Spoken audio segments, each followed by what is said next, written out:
yang harus kita hindari dalam beriman kepada nama dan sifat Allah adalah tahrif, penyelewengan makna. Dan ini yang paling banyak terjadi, yang dilakukan oleh Mu'tazilah, kemudian diikuti oleh Asy'ariyah, Maturidiyah, dan Kullabiyah. Menurut mereka, misalkan kalau kita beriman Allah di atas arsy, nggak masuk akal, jadi mesti ditafsirkan, takwil. Di atas itu bukan di atas beneran, tapi berkuasa di atas, bukan berada di atas, tapi berkuasa di atas. Maka jemaah sekalian, ini disebut tahrif, penyelewengan makna. Kenapa? Karena Rasulullah SAW dan para sahabat tidak pernah mengajarkan seperti itu. Dan sampai kata Syekhul Islam Ibnu Taimiyah rahimahullah, saya sudah membaca lebih dari 100 tafsir. Tidak satu pun saya dapatkan sahabat menakwilkan ayat-ayat tentang sifat Allah. Makanya mereka nggak pernah mengatakan ini akidah salaf, akidah sahabat. Paling mereka bilang ini akidah Asy'ariyah. Nggak ada dari mereka yang berani mengatakan ini akidahnya sahabat ataupun akidah tabi'in. Karena nggak ada satu riwayat pun penakwilan-penakwilan itu datang dari sahabat maupun tabi'in, tapi datang dari mereka sendiri. Padahal jemaah sekalian, mereka sering menuduh orang yang beriman terhadap sifat-sifat Allah itu berarti musyabbihah, artinya menyamakan Allah dengan makhluk. Padahal merekalah yang telah menyamakan Allah dengan makhluk. Kenapa ada anggapan jika Allah di atas arsy berarti Allah butuh kepada arsy? Itu karena dalam benak mereka, mereka telah mengkiaskan Allah dengan makhluk. Makhluk apabila berada di atas sesuatu, umumnya karena yang di atas butuh kepada yang di bawah. Contoh, kita berada di atas karpet. Kita butuh karpet atau karpet yang butuh kita? Kita yang butuh karpet kan? Maka mereka mengkiaskan Allah dengan makhluk dalam benak mereka. Mereka berpikir kalau Allah di atas arsy berarti Allah butuh arsy. Bahkan mereka berpikir lebih jauh lagi. Kalau Allah di atas arsy berarti arsy lebih besar, lebih kuat daripada Allah. Buktinya karpet ini lebih besar daripada kita, lebih lebar, lebih panjang. Inilah jemaah sekalian yang harus kita hindari, mengkiaskan Allah dengan makhluk. Dalam surat Asy-Syura ayat 11, Allah Subhanahu wa taala berfirman, "Laisa kamitslihi syai'un wa huwas samiul basir." Tidak ada yang serupa dengan Allah dan Dia Maha mendengar lagi Maha melihat. Harusnya kita yakini Allah di atas arsy, tapi tidak sama antara Allah di atas arsy dengan makhluk di atas sesuatu. Bahkan jemaah sekalian, antara makhluk pun ada yang di atas yang lain, tapi yang di atas tidak butuh kepada yang di bawah. Contoh, langit di atas bumi. Apakah langit membutuhkan bumi? Apakah langit lebih kecil dari bumi? Tidak. Langit jauh lebih besar daripada bumi. Itu antara makhluk dengan makhluk. Bagaimana lagi antara Allah dengan makhluk? Harusnya kita yakini Allah yang maha besar. Arsy itu kecil dibandingkan dengan Allah Subhanahu wa ta'ala. Bahkan kita pun nggak boleh mengatakan Allah menempel di arsy. Allah nggak pernah bilang begitu. Maka kita yakini Allah di atas arsy tanpa membutuhkan arsy, dan Allah maha besar, arsy itu kecil. Kita yakini seperti yang dikatakan oleh Allah dan Rasulnya. Jadi sebenarnya mereka yang menyamakan Allah dengan makhluk. Itu satu kesalahan yang mereka lakukan. Kemudian disusul dengan kesalahan yang kedua. Mereka mencari penakwilan. Kalau begitu, yang dimaksud Allah di atas arsy apa? Oh, maksudnya berkuasa.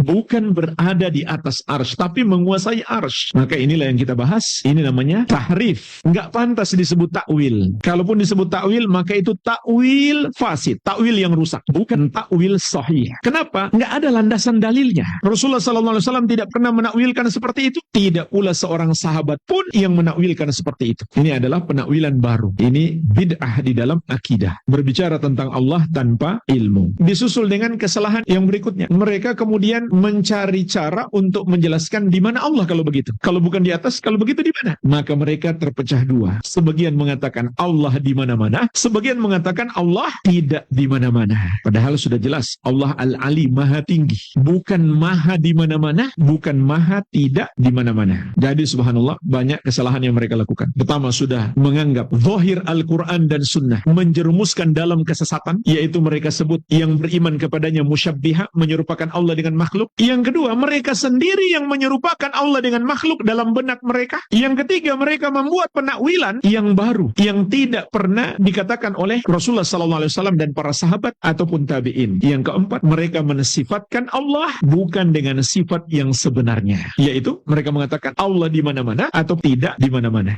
Al-Amwah menemani ibadahmu juga hijrahmu.